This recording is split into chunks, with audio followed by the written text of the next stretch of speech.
No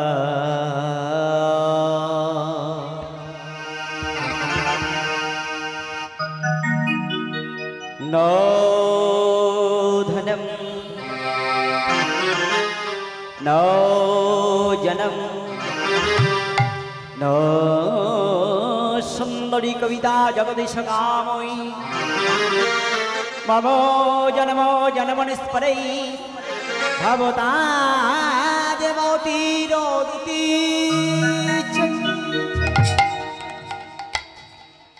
चैतन्य चरित्रामृत ग्रंथे कृष्णदास कविराज गोस्वामी पाद महाराज बोलें ये भक्त सारा जीवन धरे कि करें गो भक्त सारा जीवन धरे हृदये एक ही रकम बासना पोषण करें এই পোষণ শব্দের অর্থ হলো অনুভব করা। এই অনুভবটা কাকে বলবো না, অনুভবটা বলছেন যে ভক্ত আর ভগবানের মধ্যে যে সম্পর্ক, ভক্তের চাওয়া হলো ঊর্ধ্বগামী, ভগবানের কৃপা করুণা হলো নিম্নগামী। এই ঊর্ধ্বগামী আর নিম্নগামীর মধ্যস্থলে যেখানে সংযোগ ঘটে সেখানে হয় ভক্ত ভগবানের মিলন। ভগবান শ্রী গৌরহরি প্রভু শ্রী গৌরহরি যখন শ্রীবাস সঙ্গন হতে কীর্তন সমাপ্ত করে ভক্তগণকে সঙ্গে করে নিয়ে সুরধ্বনি গঙ্গার তীর ধরে আজানুলম্বিত ভৌজধারী শ্রীমন শ্রী চৈতন্য মহাপ্রভু খোলো করতাল সহযোগে নাম গাইতে গাইতে চললেন। ঠিক এমতো সময় মহাজন এক পাশে কলম দিয়ে বললেন, দেখুন আজকে মহাপ্রভুর ভাবটি কেমন, একবার দর্শন যে মহাপ্রভুর ভাবটি কেমন। এই মহাপ্রভুর ভাব সম্পর্কে বলতে গিয়ে তিনি বলতে চাইছেন মহাপ্রভু কেমন ভাবে বিভাবিত হয়ে তিনি নৃত্য করতে করতে চলেছেন। কি বাসুর ধ্বনি তীরে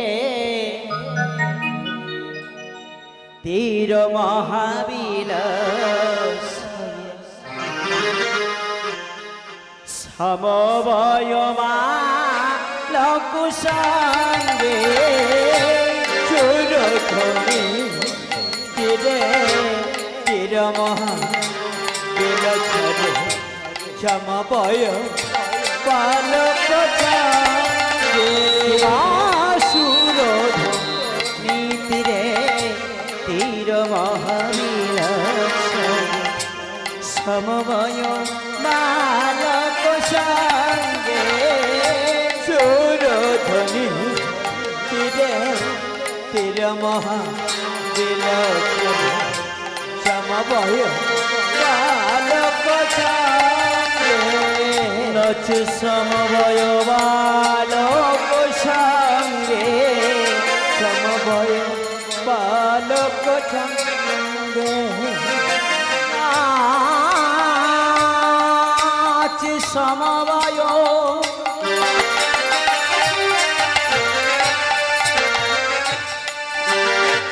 সমবয় ভক্তগণ সঙ্গে নাচে সুরধ্বনি তীরে তীর মহাবিলাস সমবয় বালক সঙ্গে সুরধ্বনি তীরে তীর মহাবিলাস সমবয় বালক সঙ্গে সুরধ্বনি তীরে চির মহাচির করি সমবয় বালক সঙ্গে। বলছেন দেখুন আমাদের হৃদয়টা হলো একটা বৃক্ষ। মনে করুন কোনো বৃক্ষে যদি পাখি বসে থাকে এক হাতে তালি দিলে কি হবে বাবা, পাখিগুলোকে উড়ে পালিয়ে যাবে না। কি করতে হবে, এই যে ভগবান প্রত্যেকের দুটি করে কর দিয়েছেন না, এই দুটি করকে একত্রিত করে তালে দিলে একে বলা হয় করতালি। তাই মহাপ্রভু বললেন কি করতাল তালে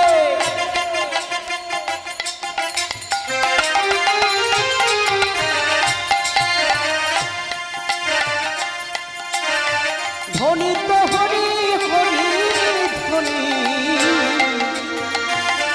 করতল তালে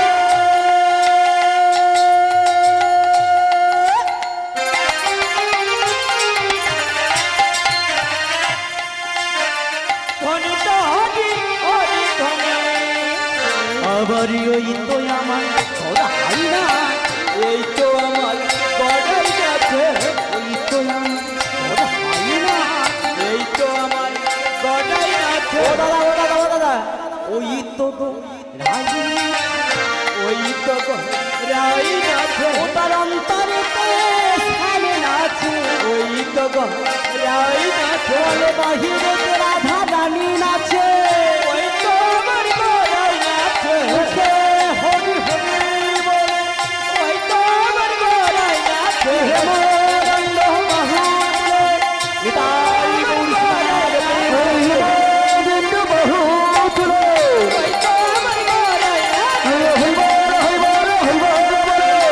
ওই তো আমার গড়াই নাচে মুখী জয় রাধা গোবিন্দ বলে ওই তো আমার গড়াই নাচে হেমন্ত বহু ওই তো আমার গড়াই নাচে ওই তো আমার গোরাই নাচে ওই তো গোরাই নাচে ওই তো আমার গোরাই নাচে সর্বপ্রথমে সমাবেত ভক্তমণ্ডলী এবং আমার ভক্তিমতী মায়েরা, এই কীর্তন জগতের সর্বকনিষ্ঠ জ্ঞানহীন ভক্তিহীন ভাষাহীন অধমদিন রঘুনাথ দেবনাথের ক্ষুদ্র সম্প্রদায়ের তরফ থেকে আপনাদের চরণতলে সশ্রদ্ধ শতকোটি দণ্ডবত। পরে জানাই আমার গুরুদেবের চরণে। সর্বপ্রথম গুরুদেব ছিলেন নেতাজিনগর দক্ষিণ 24 পরগনা নিবাসী শ্রদ্ধেয় শ্রী গৌরচন্দ্র নস্কর মহাশয়, তাহার চরণে সশ্রদ্ধ শতকোটি দণ্ডবত। পরবর্তীতে যে গুরুচরণ আশ্রয় করেছিলাম তিনি হলেন সুদূর বেলেঘাটা নিবাসী ঈশ্বর গৌরীশঙ্কর বন্দ্যোপাধ্যায় মহাশয়।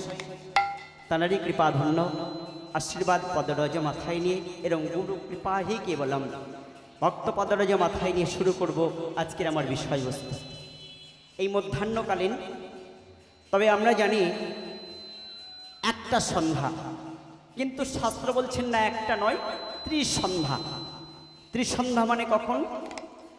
সকালবেলা প্রাতকালে 3:24। এটাকে ব্রহ্ম মুহূর্ত সময় বলা হয়। এই ব্রহ্ম মুহূর্ত সময়টা এটা একটা সন্ধ্যা। ঠিক বেলা 12টা দ্বীপ্রহরে 12টার সময় এখানেও একটা সন্ধ্যার কথা বলা হয়েছে। 12টা মানে কি? নদীতে জোয়ার পরিপূরক হয়ে গেছে, পূর্ণ হয়ে গেছে, জল এদিকেও ঢলছে না ওদিকেও গড়িয়ে যাচ্ছে না, মধ্যস্থলে ঠিক দাঁড়িয়ে রয়েছে। এই সূর্যদেবী যখন মাথার উপরে সে সরাসরি সোজাসুজি অপেক্ষাকৃত করে তখনই হয় দুপুরবেলা মধ্যাহ্নকালীন, এটাও একটা সন্ধ্যা। এটা গেলে দুটো সন্ধ্যা। আর একটা সন্ধ্যা কখন? ঠিক 5:24। সূর্যদেব যখন পাটে বসেছে, এই সূর্যদেব যখন পাটে বসে, যখন গোয়ালে গরু নিয়ে আসা হয় মায়েরা, বুঝতে পারছেন, ওটাকে বলা হয় খরুক্ষিত বেলা। এই খরুক্ষিত বেলাকে মানে সন্ধ্যাকালীন, এটাকে একটা সন্ধ্যা বলা হয়েছে। তবে আপনাদের এখানে হয় কি বলতে পারবো না, আমাদের দক্ষিণ 24 পরগনা নেতাজিনগরে সেখানে সন্ধ্যাবেলা হলে ঘুমিয়ে পড়ে। আমি একজনকে প্রশ্ন করেছিলাম, হ্যাঁ দাদা ভাই আপনি সন্ধ্যাবেলায় নিদ্রা দিতে যাচ্ছেন কেন? বলে জানো না, সারাদিন কাজকর্ম করে আসছি, অফিসে খাটাখাটুনি করে আসছি, কষ্ট হবে না? কষ্ট হয় বটে, কিন্তু সন্ধ্যাবেলা দয়া করে কেউ বিছানায় আলস্য যাবেন না। কেন জানেন?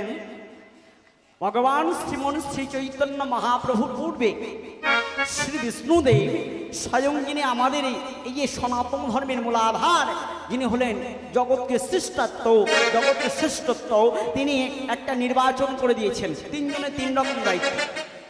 শ্রী বিষ্ণু দায়িত্ব কি? তিনি সবাইকে সমান চোখে দেখবেন, সবাইকে সমানভাবে অধিকার দেবেন। এবং সৃষ্টিপতি ব্রহ্মাকে দায়িত্ব দিলেন, সৃষ্টিপতি ব্রহ্মা তুমি আজকে থেকে সৃষ্টি করতে থাকবে। দ্বিতীয় নম্বর দায়িত্ব দেওয়া হলো দেবাদি দেবে ভোলা মহেশ্বর সত্য রজতম, তিনটে ভাব আছে না বাবা, ওই সত্য রজতমর মধ্যে সত্য স্বরূপ হলো শ্রীবিষ্ণু, রজগুণে হলো ব্রহ্মা, আর তমগুণে হলেন দেবাদি দেবে ভোলা মহেশ্বর। এই সৃষ্টির প্রতি ব্রহ্মার যখন দায়িত্ব দেওয়ার পরে ভোলা মহেশ্বরকে রেখেছেন। মহেশ্বরের হাতে দেখবেন যে ত্রিশূলখানা আছে না, ওর মধ্যে তিনটি ফলা আছে। ওই তিনটি ফলা কে কে গো? বিল্লপত্রে দেখবেন ঠিক একইভাবে তিনটি ফলা আছে। ওটাতে কোনোভাবে একটা পত্র ছিঁড়ে ভোলা মহেশ্বরের মস্তকে কখনো প্রদান করা যাবে না, মহা অপরাধ হয়। আর বললো ত্রিশূল নিয়ে তুমি সারা পৃথিবীময় ত্রিলোক ত্রিভুবন ঘুরে বেড়াবে, দেখবে যারা সন্ধ্যাকালীনে যারা বিছানায় আলস্য যাচ্ছে তুমি ওদেরকে আগে আমার কাছাকাছি জমালয়ে নিয়ে আসবে। তাই তাহলে ভগবানের সংযোগ, ভগবানের সঙ্গম, ভগবানের কৃপা করুণা পেতে হলে স্থির প্রজ্ঞাত বলছেন আগে মনটাকে স্থির করতে হবে। কেন বলুন তো? মনে করুন একটা পুকুরের পাশ দিয়ে আপনি যখন হেঁটে যাচ্ছেন, জলটা যদি নড়াচড়া করে তাহলে কি আপনার প্রতিচ্ছবিটা আপনি কখনো দেখতে পাবেন না, কিন্তু জলটা যদি স্থির থাকে তাহলে আপনার প্রতিচ্ছবি আপনি নিশ্চয়ই দেখতে পাবেন, তাই না? তদ্রূপ ঠিক তাই বলছে হৃদয় রূপীতে ভগবান যে পুষ্করণী দিয়ে রেখেছেন, পুকুর দিয়ে রেখেছেন, এই পুকুরের মধ্যে যে জলটা দিয়ে রেখেছেন, তিনটে গঙ্গা যমুনা সরস্বতী নদী সৃজন করেছেন, এই নদীর মধ্যে যে ভগবান বিরাজমান সদাই সর্বক্ষণ অহরহ বহিতে থাকে, তাহাদের জীবনে কোনোদিন কখনো দুর্দশা নেমে আসে না। প্রমাণস্বরূপকে বলছে দেখুন, ভগবান শ্রীকৃষ্ণ পাণ্ডব শিবির থেকে যখন রথে চালিয়ে নিয়ে কুরুক্ষেত্রের মাঠে দাঁড় করিয়ে দিলেন, এই কুরুক্ষেত্রের মাঠে দাঁড় করিয়ে দেওয়ার পরে ধনুর্বাণটি নিচে রেখেছেন। গীতার উপরে প্রতীকছবিটা দেখবেন, উপরে ছবিটা, ধনুর্বাণগুলো নিচে রেখে দিয়েছেন। নিচে রেখে দিয়ে বলছে সখা যুদ্ধ আমি করব না। ভগবান বলছেন কেন যুদ্ধ করবে না কেন? না না, এই তাকে দেখো, যারা আমার জ্যাঠা কাকা ভাই বন্ধু এই স্বজন হত্যা করে আমি কখন এমন রাজ্য চাই না। ভগবান প্রশ্ন রাখলেন, হে অর্জুন আগে তুমি বলো তুমি কোন বর্ণের মানুষ? ভগবান এই না প্রশ্ন করেছে। এখন যদি কোনো বিয়ে পাস ছেলেকে আপনি প্রশ্ন করেন, হ্যাঁ বাবা আপনার বর্ণটা কি বা তোমার বর্ণটা কি, ও জীবনে কখনো বলতে পারবে না, কারণ এই প্র্যাকটিক্যালি না। তাহলে বর্ণ কটি আগে আমাদের এগুলো জানতে হবে। ছোটবেলায় আমরা যখন পড়তাম তখন এগুলো অনুভব করতাম না বাবা, আস্তে আস্তে যখন বড় হচ্ছে না আস্তে আস্তে সমস্ত কিছুকে জানতে ইচ্ছা করছে, কিন্তু জানলে কি হবে, সে সময়টা তো অনেক অতিক্রম হয়ে গেছে, তাই না? যাই হোক, বললে বর্ণ হলো চারটি। কি কি গো? সর্বপ্রথমে বললো ব্রাহ্মণ, দ্বিতীয় হলো ক্ষত্রিয়, তৃতীয় হলো বৈশ্য, চতুর্থ নম্বর হলো শূদ্র। এই সব কিছু দেহ থেকে নির্ণয় করেছেন, দেহধাম থেকে। কেমন করে? বলছেন গলদেশ থেকে এটা হোক ঘট, একে উল্টে দেন, এটা ঘটের মতো সমকক্ষ হবে। তাহলে গলদেশ থেকে এটা হলো ব্রাহ্মণ, এই বাহু দুটি হলো ক্ষত্রিয়। হে অর্জুন তোমার কাজ কি? যুদ্ধ করা। তুমি যুদ্ধ করো, কাকে মারবো কাকে বাঁচাবো ও দায়িত্ব তোমার নয়, ওর দায়িত্বটা আমার। মানে কেন ঠাকুর? মানে শোনো, কুরুক্ষেত্রের যেদিন প্রথম যুদ্ধ হবে না শুরু হবে, সেই দিন একটা ছোট্ট বাচ্চা ছেলে ওই রথে করে ভাঙা রথে বসে কৃষ্ণ নাম গাইতে গাইতে আসছে, হরে কৃষ্ণ হরে কৃষ্ণ কৃষ্ণ কৃষ্ণ হরে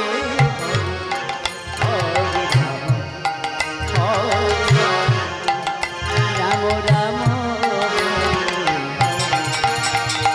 কৃষ্ণ হরে কৃষ্ণ কৃষ্ণ কৃষ্ণ হরে হরে হরে রাম রাম হরে হরে।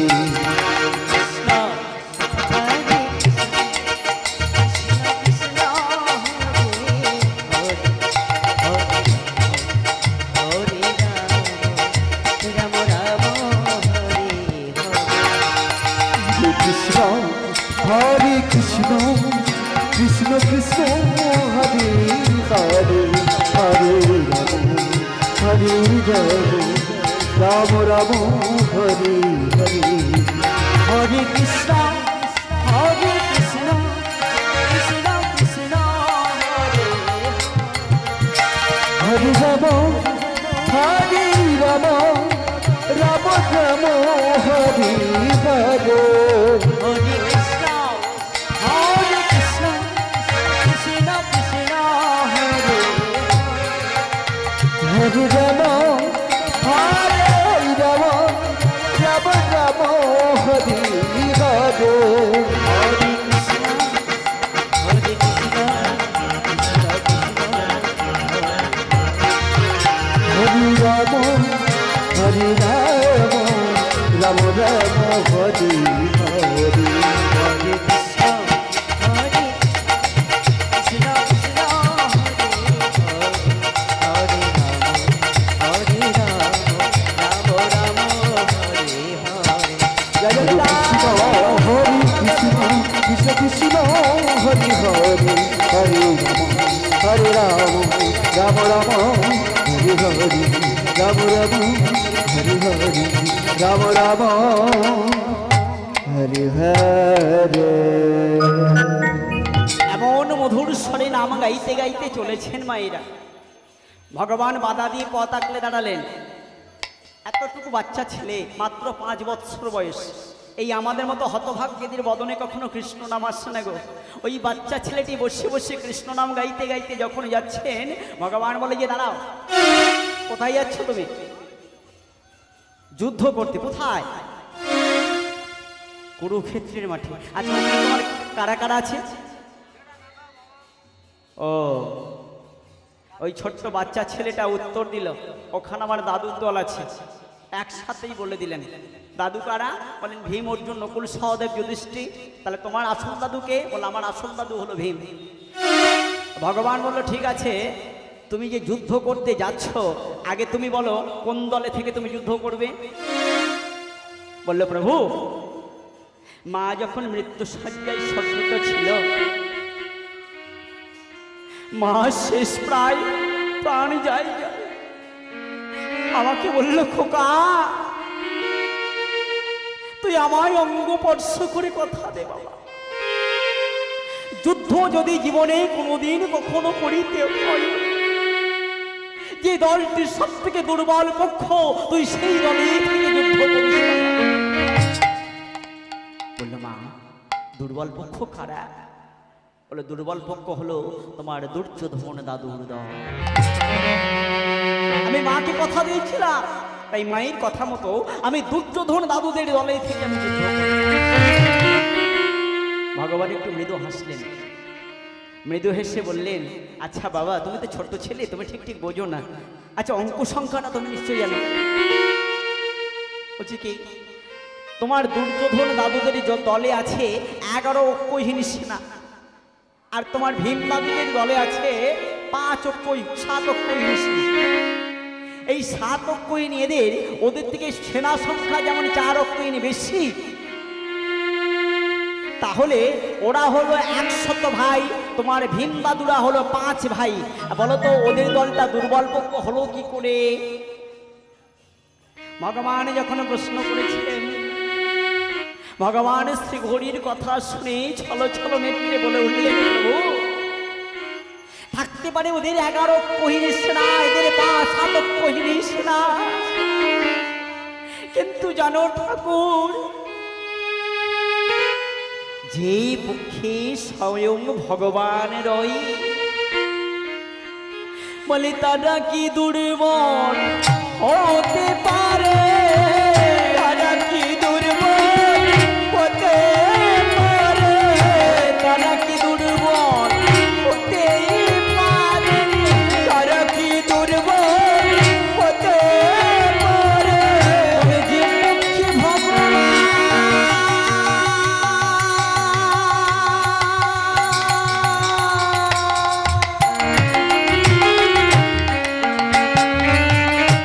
বিরাজ করে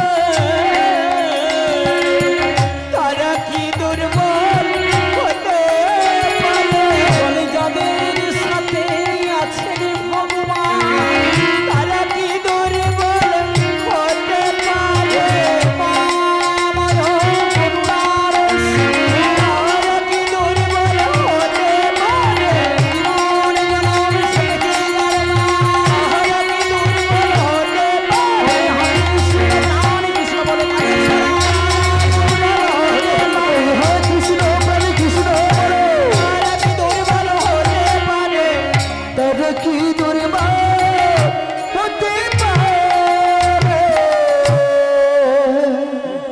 ভগবান বলল বেশ, সেটা না হয় মানলাম, কিন্তু যুদ্ধে যাওয়ার আগে তুমি যখন একান্ত মনস্থির করেছো মায়ের কথা রাখবে, মায়ের কথা মতো মায়ের কথা রাখতে, মায়ের কথা মতো যখন মনস্থির করেছো ওই পক্ষ থেকে যুদ্ধ করবে, তাহলে ভালো করে শোনো, যাওয়ার আগে আমার কাছে আগে ইন্টারভিউটা দিয়ে নিতে হবে। এই ইন্টারভিউ শব্দটা মানে হলো ইংলিশ ভাষা, বাংলা ভাষা মানে হলো পরীক্ষা, তাই না? এই পরীক্ষাটা আমার কাছে আগে দিয়ে তারপরে তোমায় যুদ্ধে যেতে হবে। ভগবান বলল প্রস্তুতি হও। কি পরীক্ষা দেব ঠাকুর? এই যে এই একটা তেঁতুল বৃক্ষ দেখা যাচ্ছে, ওই তেঁতুল বৃক্ষের পত্র যদি তোমার এক মানে সমস্ত পত্রগুলো ঝরিয়ে দিতে পারো, তাহলে তোমার যুদ্ধে যাওয়ার অনুমতি দেবে। সঙ্গে সঙ্গে একটা বাণ বাহির করে ললাটে থেকে কার নাম স্মরণ করল গো? যিনি হলেন সরৈশ্বর্য ভগবান। নমো ব্রহ্মণ্য দেবায় গো ব্রহ্মণ্য হিতায় চ জগোদিতায় শ্রীকৃষ্ণায় গোবিন্দায় নমো নমঃ। পাপং কর্মহং পাপ সম্ভবং মহিমাং পুণ্যরিদক্ষ সর্বাভ্যন্তরশিখি শ্রীকৃষ্ণায় দৈবকী নন্দনায় চ অশেষেশ্বরাসায় গোবিন্দায় নমো নমঃ। হে কৃষ্ণ করুণা সিন্ধু দীনবন্ধো জগৎপতে গোপেশ গোপিকাকান্ত রাধা।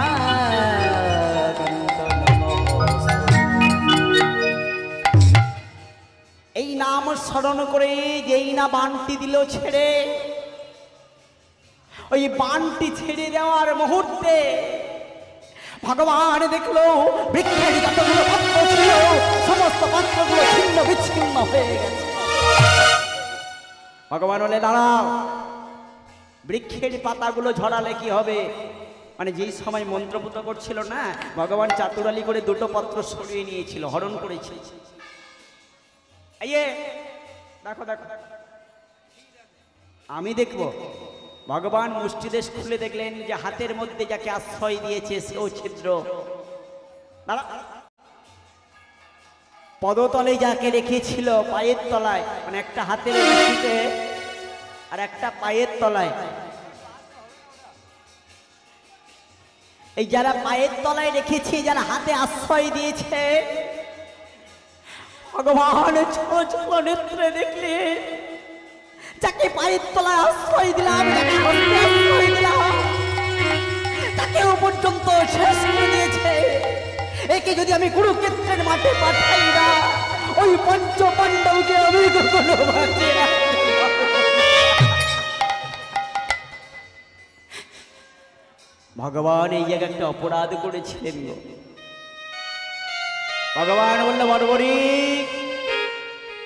যুদ্ধে যাওয়ার আগে, কুরুক্ষেত্রের মাঠে অংশগ্রহণ করবার আগে, আগে তোমাকে আমার সঙ্গে পরীক্ষায় পারদর্শী হতে হবে।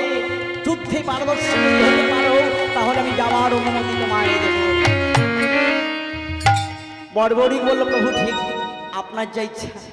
সঙ্গে সঙ্গে যখন একটা বাণ বাহির করে যুদ্ধে প্রস্তুতি নিতে যাবেন, ভগবান ছলনাময়ী ছলনা করে চক্র সুদর্শনকে স্মরণ করলেন। সুদর্শন চক্র ঘুরতে ঘুরতে ঘুরতে ঘুরতে এসে বর্বরীকের দেহ মুন্ডটা দিল ছেড়ন করে। বর্বরীকের মুন্ড কাটা, মুন্ডটা গড়াতে গড়াতে গড়াতে গড়াতে গড়াতে গড়াতে ভগবান শ্রীকৃষ্ণের চরণতলে মখরম দেশে, তথাপিও ভগবানের নাম খুলছে না। তুমি যদি ভগবান ভক্তিতে প্রাণ, তবে কেন দুঃখ দয়া, তবে কেন দুঃখ যদি তুমি ভগবান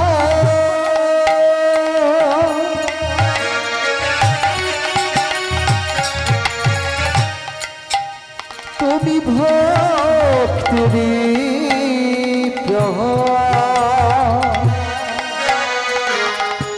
তবে কেন দুঃখ যে ওগো দয়াময় তবে কেন দুঃখ যে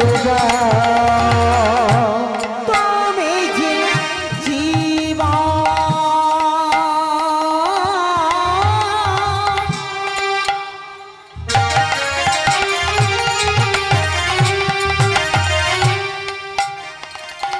তুমি যে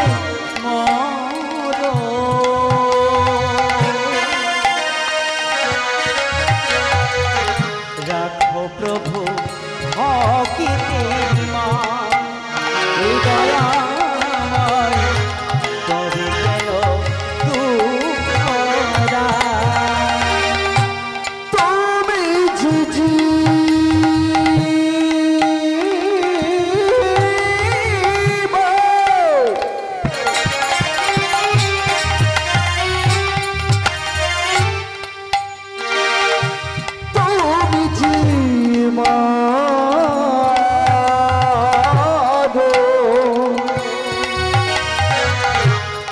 তুমি যে ভক্তেরি মা প্রভু দয়াময় তুমি যে ভক্তেরি মা তুমি যে ভাবনা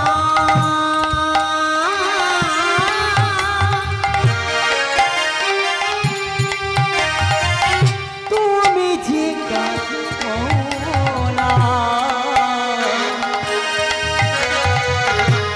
তুমি যে ফকিরের ভগবান এ দয়াময় তবে কেন দুঃখ দাও তুমি যে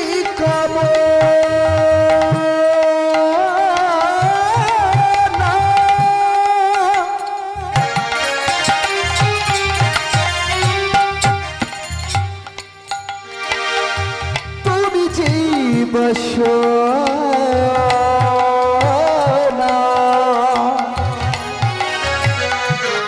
তুমি যে ভক্তেরি মা দয়াময় তুমি যে ভক্তেরি মা যদি তুমি ভগবান ভক্তিদের প্রাণ, তবে কেন দুঃখ দাও? এ দয়াময়, তবে কেন দুঃখ দাও? তুমি যদি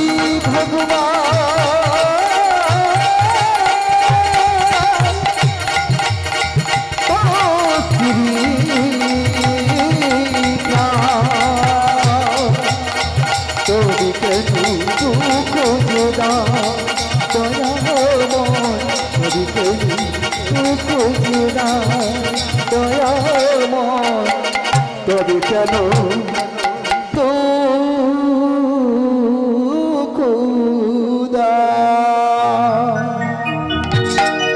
করুণার সিন্ধু ভগবান সেই কাটা মুন্ডটা হাতে করে তুলে নিল গো, তুলে নিয়ে কাঁদতে কাঁদতে বলে উঠলো বর্বরে, আমি তোমায় মারতে চাই বর্বরে, আমি তোমায় মারতে চাই, কিন্তু ভক্তকে রক্ষা করবার জন্য আমাকে ছলনার আশ্রয় নিতে হলো। বলো বর্বরে, তোমার কি বাসনা, মনের ইচ্ছা? ভগবানকে কাঁদতে দেখে বর্বরিকের কাটা মুন্ড ছল ছল ভাবে কাঁদছেন, বলছেন প্রভু এই নশ্বর মানব দেহটা যদি না ভগবানের সেবায় লাগাতে পারলাম কি হবে? আভিজাত্য সংসার অর্থ প্রাচুর্যময় এইসব কিসে কাজে লাগবে? কোনো কাজেই তো লাগবে না। বলো না আমি যদি বলতাম আমার ভীম দাদুদের দলে থেকে আমি যুদ্ধ করব, কখনো তোমার হাতে আমার এই দেহটার সাথে দিতে পারতাম না। ভগবান এমন সময় বললো, বলো বর্বরে তুমি আমার কাছে কি চাও? বর্বরিকের মাথায় হাত বোলাচ্ছে, কাটা মুন্ডটা হাতে নিয়ে। বর্বরিক বলল, প্রভু দিতে যদি কিছু হয় আমাকে এই বর দাও, কুরুক্ষেত্রের যে 18 দিন যুদ্ধ হবে, ওই 18 দিন যুদ্ধ আমি যেন সমস্ত কিছুকে পরিদর্শন করিতে পারি দুটি নয়নে। ভগবান বলল, বেশ তথাস্তু। কোথায় রাখলেন গো?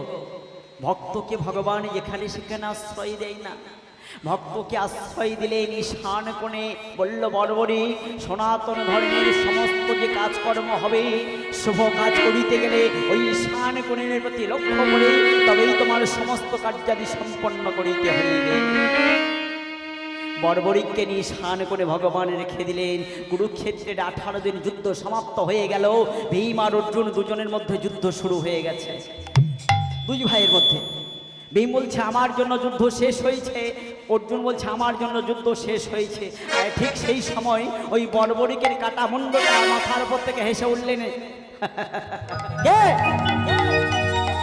ভীম তখন গদাটা নিম্নি করে ঘোরাচ্ছে, তবে রে তোর মাথাটা ভেঙে গুঁড়ো দেখলো, বড় বড় দাঁত, বড় বড় চুল, বিভৎস আকৃতি দেখতে ওই যখন অট্টহাসি হেসেছেন। হেন কালে ভগবান জানিতে পারিল, হেন কালে ভগবান জানিতে পারিল, আরে হেন কালে ভগবান অন্তরে জানিল, হেন কালে ভগবান জানিতে পারিল। ভীম অর্জুনের মাঝে আসিয়া দাঁড়ালো, ভীম অর্জুনের মাঝে আসিয়া দাঁড়াইল, ভীম অর্জুনের মাঝে আসিয়া দাঁড়ালো, ভীম অর্জুনের মাঝে আসিয়া দাঁড়ালো। ভীম করো কি, করো কি, কি করছো? কেন শাখা দেখতে পাচ্ছ না মাথার উপর একটা বিভৎস আকৃতি ঝুলছে? ভগবান পূর্বের সমস্ত বিবরণ জানানোর পরে বলছে ওর সাথে তোমার একটা সম্পর্ক আছে। বলে কেন? ওর সাথে সম্পর্ক বিভৎস আকৃতি দেখতে, বড় বড় দাঁত, বড় বড় চোখ, মাথার চুলগুলো বড় বড়, বিভৎস আকৃতি দেখতে। না না না না, ওর সাথে কোনো সম্পর্ক আমার থাকতে পারে। আছে গো, আছে। আগে তুমি বলো তোমার ছেলের নাম কি গো? বল আমার ছেলের নাম ঘটোৎকচ। ঘটোৎকচের ছেলের নাম কি? ঘটোৎকচের ছেলের নাম হলো বর্বরিক। তাহলে ও যদি বর্বরিক যদি তোমার ঘটোৎকচের ছেলে হয়, তাহলে সম্পর্কে তুমি দাদু হলে না, ও তোমার নাতি হলো? বলে হ্যাঁ সেটাও তো ঠিক। তাই বলছে অর্জুন তুমি মারবার অনেক আগে আমি এদেরকে মেরে রেখেছি, অতএব তুমি ক্ষত্রিয়, তুমি কাকে মারবো কাকে বাঁচাবো ওটা দায়িত্ব আমার, ওটা তোমার নয়, তুমি যুদ্ধ করো। ভগবানের কথা মতো অর্জুন বলল, শাখা যুদ্ধ আমি করিতে পারি, যদি কৃপা করে এই কুরুক্ষেত্রের মাঠে তুমি তোমার বিশ্বরূপটা আমায় একবার পরিদর্শন করাতে পারো, তাহলে আমি যুদ্ধ করব। ভগবান বলল, বেশ, আমি যে গীতার শ্লোকে বলেছি, যে যথা মহং প্রপদন্তে স্তংস্তথৈব ভজমহম মম বর্তান বর্তান্তে মনুষ্য পার্থ সর্বস্ব। এই অর্জুন, এই জগতে যে যেমন ভাবে আমাদিগকে চাই, আমি তাহাদিগকে সেই ভাবাপন্নভাবে আমি মনোবাসনা পূরণ করিয়া থাকি। তুমি যখন বাসনা করেছ আমায় বিশ্বরূপ পরিদর্শন করবে, তবে শোনো, যে কুরুক্ষেত্রের মাঠে তোমার দুটি নয়ন দিয়ে যে কুরুক্ষেত্রকে দর্শন করছো, এই নয়ন দিয়ে কখনো আমার বিশ্বরূপ দর্শন করা যায় না। আমার বিশ্বরূপ দর্শন করিতে গেলে এই দুটি নয়নের মাঝখানে যে দিব্য নয়ন আছে, এই দিব্য নয়নটা যদি আমি কৃপা করি কাউকে দান করিয়া থাকি, একমাত্র সেই আমায় দেখাবে। অথচ তুমি যে আমার পরম শাখা, পরমাত্মীয়, পরম বন্ধু, যখন বাসনা করেছো তুমি আমায় বিশ্বরূপ দর্শন করবে, এই আমি তোমায় দিব্য নয়নে দিলাম, দেখো তুমি আমায় বিশ্বরূপ দর্শন করো। বিশ্বরূপ মানে কি? একটা বিশাল বড় বৃক্ষ, এই বৃক্ষটাকে যারা বিশ্বাস করেন একটা বিশাল গাছ দাঁড়িয়ে আছে, অনন্ত কোটি ব্রহ্মাণ্ডে ভগবানও আছে, এটা তারাও বিশ্বাস করে থাকেন। নিতাই গৌরী প্রেমানন্দে হরি হরি বল। তাহলে ভগবানই আমার সেদিন অর্জুনকে বিশ্বরূপ দর্শন পাওয়াইলেন। তারা অর্জুনের দর্শন হলো, তাই বলে কি ভগবান নেই? আমরা জানবো কেমন করে যে ভগবান আছে কিনা? বললেন কবির ভাষায় তিনি সুন্দর একটি গান বর্ণনা করে রেখে গেছেন, সঙ্গীত। কি গো? রাজ রজনীকান্ত তিনি বললেন না, যেটা আমাদের প্রতিনিয়ত স্কুলে পাঠ করানো হয়, আগে একটা অন্য পাঠ করানো হতো, এখন এটাই পাঠ করানো হয়। তুমি নির্মল করো মঙ্গল করো মলিন মরে তুমি নির্মল কর মঙ্গল করে মলিন মার মম যায় তুমি নির্মল মঙ্গল মলিন মার তুমি নির্মল কর মঙ্গল করে মলিন মার মম যায়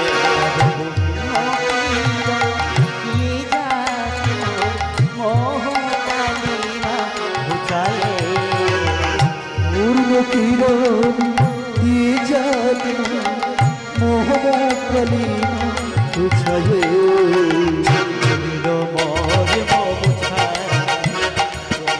নির্মল করো মঙ্গল করো মলিন মারিব বুঝাই তুমি নির্মল করো মঙ্গল করো মলিন মারিব বুঝাই লক্ষ শূন্য লক্ষ বাসনা বিছ গভীর আধারে জানি না কখন তুমি যাবে কোন অকুল গরল প্রভু গো তুমি বিশ্ব বিপদ দ্বারা আসিয়া ঈশ্বরের চন্দ্র দাঁড়ায় আছি জীবনটা বিপদ দ্বারাও ঈশ্বরের চন্দ্র দাঁড়ায় আছি জীবনটা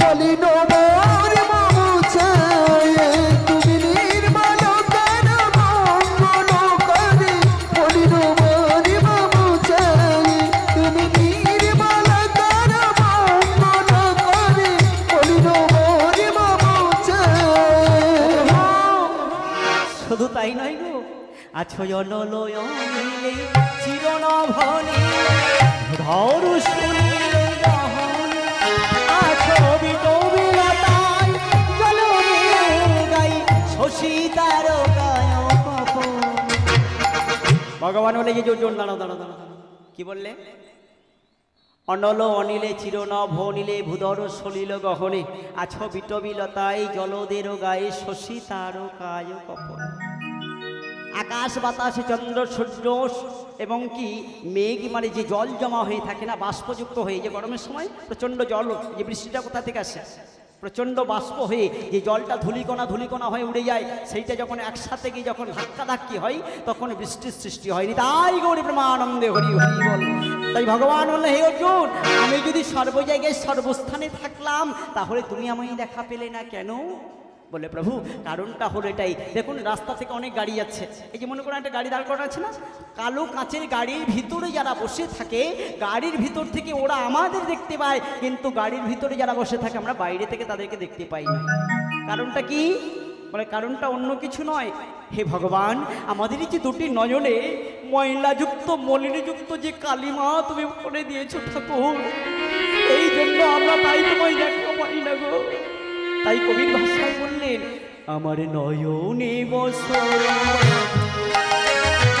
বসিয়াধারে মরি গো আমার নয়নে বসন বাঁধিয়া আধারে মরি গো কাঁদিয়া আর নয়নে বসন বসিয়াধারে মরি গো কাঁদিয়া আমার নয়নে বসন বাঁধিয়া বসে আধারে মরি গো কাঁদিয়া আমি দেখি নাই কিছু বুঝি নাই কিছু তুমি দাও হি দেখাই বুঝাই মলিন মোর বাবু চাই তুমি নির্মল